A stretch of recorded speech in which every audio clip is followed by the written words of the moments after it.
ছাদ ঢালাই করার আগে পূর্ব প্রস্তুতি। পুরো ছাদের শাটারিং একবারে করতে হবে।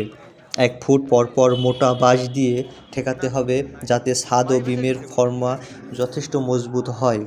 ফর্মা সমতল হয়েছে কিনা তা লেবেল দিয়ে যাচাই করতে নিতে হবে। যা রডের কাজ সম্পূর্ণ করে ঢালাই একদিনে সম্পূর্ণ করতে পারলে ভালো। ছাদ ও বিমের ঢালাই একসঙ্গে করা উচিত। ছাদ 5 থেকে 10 ইঞ্চি পুরুত্ব হতে পারে। ঢালাইয়ের জন্য সেন্টারিং প্রস্তুত করা।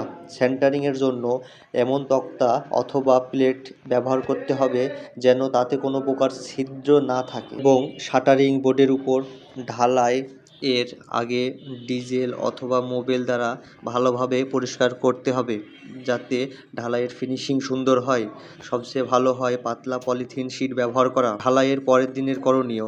ঢালাইয়ের পরের দিন সকালে ছাদের উপর হালকা করে সিমেন্ট গ্রাউটিং মারতে হবে এবং ছালার বস্তা দিয়ে টেনে দিতে হবে যাতে করে ছাদ ফেটে না যায়। চারিদিকে সিমেন্ট মশলা দিয়ে বাঁট দিয়ে পানি ধরে রেখে 14 থেকে 18 দিন কিউরিং করতে হবে। ধন্যবাদ।